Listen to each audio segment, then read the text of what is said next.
What up, though, Pistons fans? Coach Ryan and the D here. Hope y'all having a wonderful holiday weekend.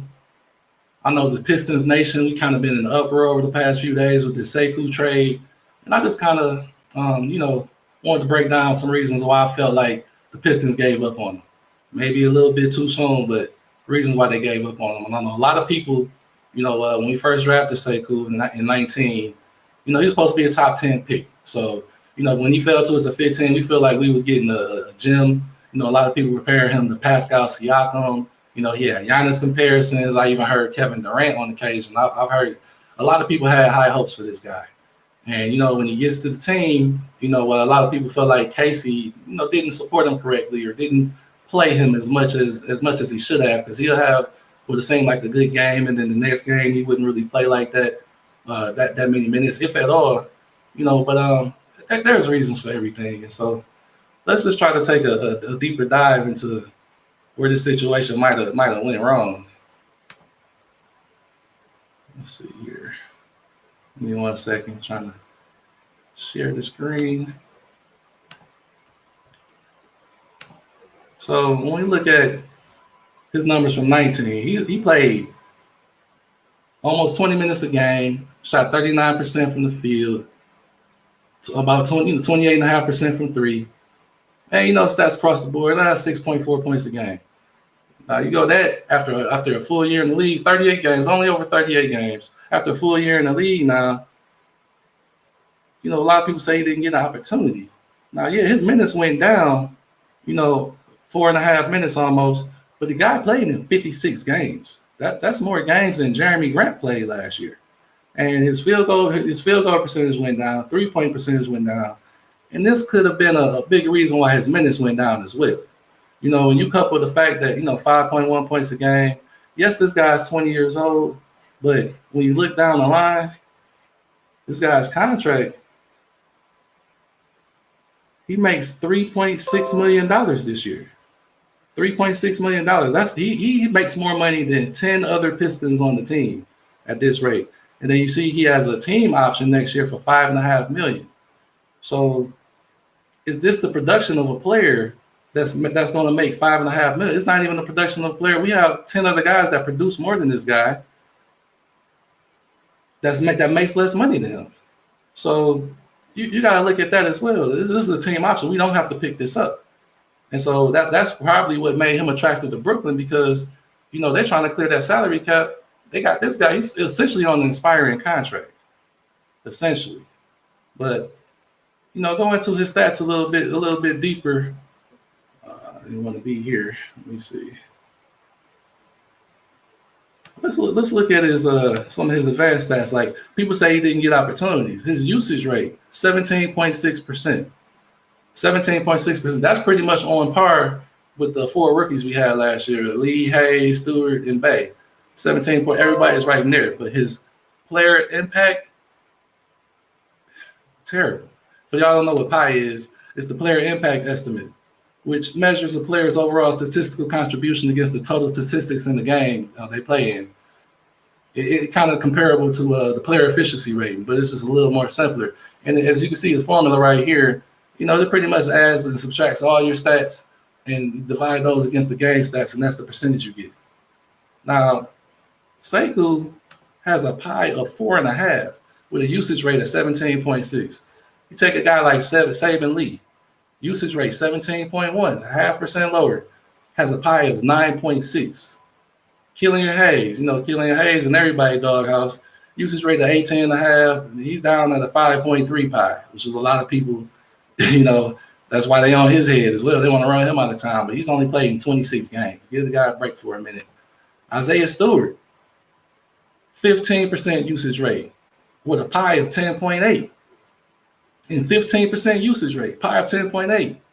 Sadiq Bey, 18.2, so 0.6 percentage usage points better, but his PI is more than double.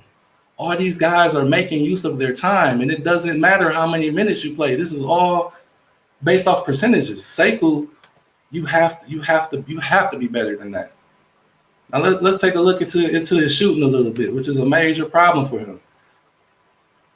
First of all, 75% of the shots that he makes are assisted. So somebody, the only time most of the time, 3 out of every 4 times he's making a shot, somebody passing the ball for assist. He doesn't appear to be capable at this point in time of creating a shot for himself. Every time he tries to do it, he has some nice moves here and there, but it just really doesn't end well most of the time. And you look at his shot distribution, less than 5 feet, 78 for 134, which is pretty okay. 58%, that's not bad. But once you get out of 5 feet, you got 3 for 19, 0 for 11, 0 for 1, 13 of 51, 13 of 65. It's just not good enough. And you get into more of the details of his jumper. Look at his jump shot numbers. 27 for 136 on jump shots. And most of these are catch and shoot, by the way. And if on threes, he's 26 of 115, which is 22.6%. But on twos, he's 1 for 21 on 2-point jump shots. Like, that is just nowhere near good enough. He has to be better than that. Has to. Layups, 61 to 118. That's barely 50%. Barely 50%. So, man, you got to be better than that. And let's look into what is he good at? Cutting to the basket. That's his claim to fame. Cutting dunk shot, 6 for 7. Cutting finger roll layup, 1 for 1. Cutting layup shot, 10 for 12. He's 17 for 20 off of cuts. That's a good, cut numbers. You would like to see him higher, but yeah, that's great. But you got to do more than that. When he does it himself, look, 2 for 4 driving done, 2 for 5 driving finger roll layup, 0 for 6 with the floater, 10 for 30 for layups. It's just, we look at why. You can say the guy didn't get enough opportunity, but man, at some point you have to make the most of your opportunities. At some point, that cannot always be the reason. Hold on, let me stop sharing the screen. Yeah, that just can't always be the reason why. Why you're not getting playing time. You have to be consistent. He hasn't shown any consistent. He's not consistent with his scoring, with his shooting, with his effort or his energy, and I think that's the most frustrating part. Stats tell one side of the story. You can't just look at stats and say, "Oh, this guy's good," or "Oh, this guy's trash." You can't do that. It's an eye test too, and I think that's the most concerning thing for me is he doesn't pass the eye test either. And like I said, I put together a few little clips from the regular season because what I really wanted to do was I wanted to see, okay, we know his regular season wasn't that great, but how much different did the regular season look like from the summer league? I got some clips from regular season. I got some clips from summer league. So let's check this out and see what we're talking about here. I'll make this bigger. Yeah. So off the bat, I don't know, drive left. I don't know what that was, but that's not a professional move right there. Shot clock down. I mean, I give him a break on that one. But my thing about Sekou's jump shot is he has some of the worst misses I've ever seen an NBA player have. And he has them so consistently. It's just he's so far away on his jump shot. I don't even know if he's 2 years away. I mean, look at these bricks and air balls. I've never seen somebody overshoot and undershoot as much as he does. It's tough, man. It's tough. Look, that's a good move right there, but then can't finish. He lacks the skill to finish. Look, Tristan Thompson, nope. See, that's the same play he knocked on Tristan Thompson with, but just not that turn. It's a struggle, man. It becomes hard to watch because you root for the kid, but he's not doing himself any perfect pass. No favors. He's not doing himself any favors. And I see why. I see why they're putting him in positions. He's getting shots. He's wide open. I'm talking about in rhythm. Look at this in rhythm, all by himself. I mean, come on, show me another NBA player who shoots like this during the season. Come on, he's stepping out of bounds, bro. Come on, this is your second. Awareness, man. Awareness, IQ. Bad screen, illegal screen. That's just terrible. You can't screen either. Another illegal screen. You stepping your hip out. Come on. Sticking your hip out. Look wide open. Wide open. It don't matter. It don't matter. Like, how many people miss like this all the time? All the time. Come on, what are we? Y'all trolling me. Y'all trolling me with not being able to understand why we traded Sekou. It's out of bounds again, man. Come on, bro. That was just, he shouldn't even have shot that. He had enough time on the shot clock. He could have did something else with that. But it's bad decision making, bad IQ. And these are the things that gets him in Casey's doghouse. Look, set him up with a perfect pass. Can't handle it. I'm not picking on the guy, but I'm just saying, like, think if he's doing this in games, what is he doing in practice? Come on. And then you wonder why he's not in the games like that. No consistency. Yeah, he's had some games. He hit 4 threes in the game one time, but he's done a whole lot more of this. A whole lot more of this. And he only had 10 games in double figures this season. Another illegal screen. They ain't even called that one. Oh, they called that one though. They just illegal screens all over the place. Like, bro, you got to get it together. Got to. Another one wide open in rhythm. How many people miss like that? If Ben Simmons would actually shoot the ball, I don't even think he would miss this bad. I just don't. Like, look. Wide open. They ain't even running out at him no more. Don't matter. It don't matter. Like, y'all wonder why the Pistons gave up on this guy.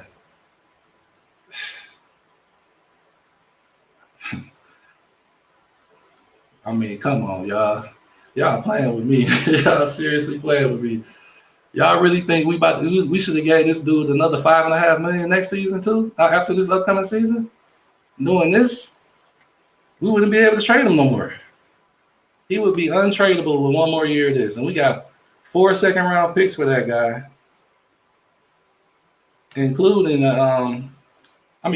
had to take on the DeAndre Jordan contract or whatnot, but hey, whatever. We got the money, and there's really no big-time free agents coming out next season, the next class, so kind of kicking the can down the road a little bit. So we go to Summer League, and you expect to see some growth, some development, even if it's not like, it's not going to be that much of a whirlwind of a difference, but you expect to see, going against lesser talent, you should have better offensive moves, more confidence, more aggression. You expect to see that, especially going into your third season playing in the league where you more experienced than most of the players you're playing against. So, he goes in the Summer League and was 6 for 14 from the field, 0 for 6 from 3. He did have 5 blocks first game. He only played 2 games, though. He had a family commitment. But, looking at his tape from the season and looking at it on here on the Summer League, let's see what the difference is. Cutting to the basket still. That's good defense right there. Leaking out. Great pass from Killian. Good finish. Nothing too fancy. Great block. Some tenacity on defense. But see, the thing is always consistent. Look how he's running the floor. I love it. Run the floor, get to the corner. He got that bucket for Spencer Littleson. He got that bucket for him by the way he ran the floor. But then you couple up the dude you just blocked and you just let him go and lay the ball up. You don't even get off the ground. That's consistency. If you're going to be that dog, you got to be that dog all the time. Don't just be that dog sometimes. Like, come on, bro. What are you doing? Handle the ball properly.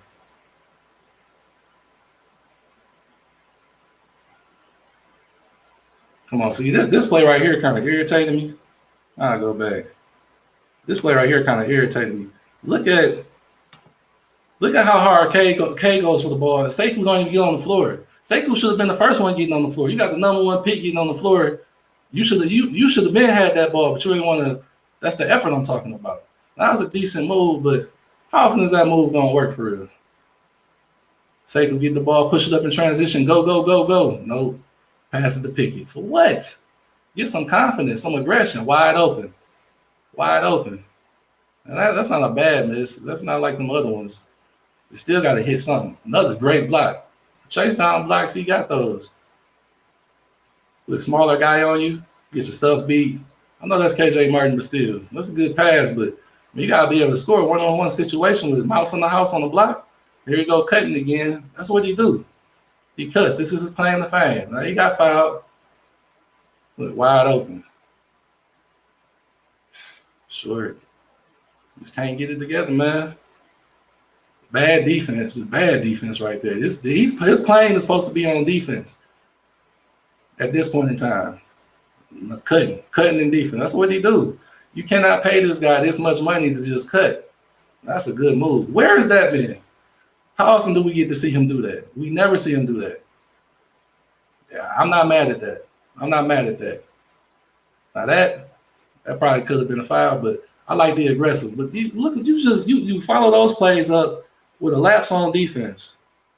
How I go back? You follow that play up. Let me go back more.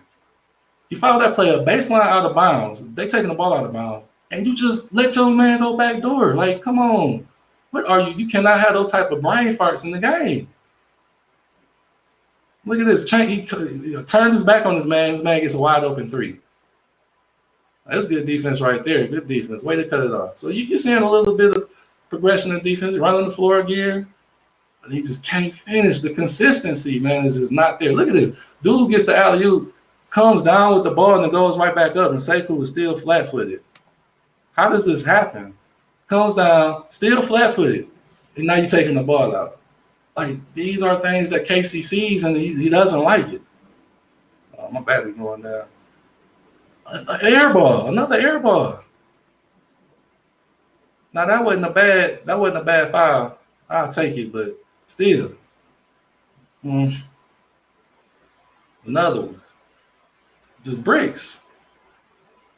Just straight up bricks, man. And it's tough, man. It's really tough, man, because you like the kid, you root for the kid. But at what point do you got to keep paying this kid $3.5 million to be the guy had the lowest pie on the team last season?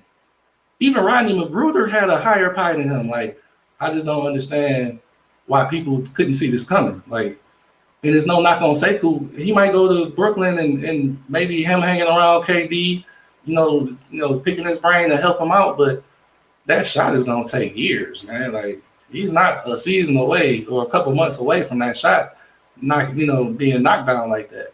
And he don't really have no bag. He don't have no go-to moves at all. Like, he's just a cutter.